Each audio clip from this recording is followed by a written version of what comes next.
What's going on, guys? Welcome back. NFL commentary for you. Do me a favor, like button, subscribe button, criticism in the comment section, Twitter. Shutdown safety is my username. Dallas Cowboys defensive end Randy Gregory suspended 4 games. Unbelievable in terms of what's going on with this guy's career. I mean, this is a guy that actually failed his first drug test at the Combine. One of my first NFL commentary videos was on Randy Gregory, and a lot of teams passed him up because of that. You could say rightfully so, because now he's failed another drug test. In my opinion, also, you look at the performance that just was not there. He didn't even have a sack last year. He actually had an ankle injury that held him out a lot of the early season, but this is going to really hinder his comeback. And you combine that with the fact that in that same vein of high-risk, high-reward players, you know, the Cowboys do have Greg Hardy, who played exceptional for a good bit of last season. But I have to wonder what type of system these players are being brought into. I mean, this is a player where public perception meets reality.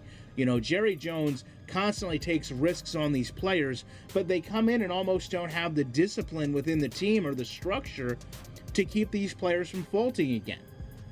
You know, how can you allow a player like this to continue to fail to the same devices? Now, I understand a lot of it is the player's fault. I'm not saying that this is entirely on the Dallas Cowboys, but you have to look at the trends here.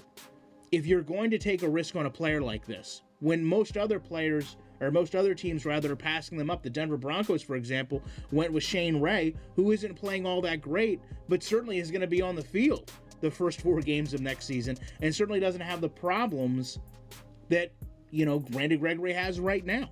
You know, this may be a situation where the player ends up being cut. He's not having a value to the Cowboys right now before he's taken off the field for next season.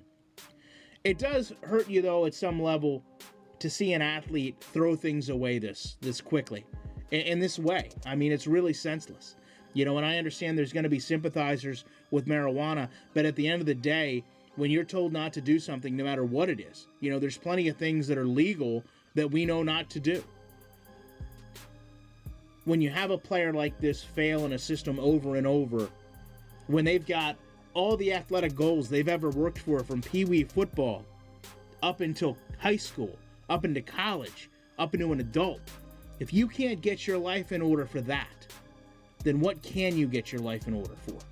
And if you can't have an organization that spends and incomes millions upon millions upon millions of dollars into one product, that being professional football, if they can't help you guide and stay on the right path, then what will?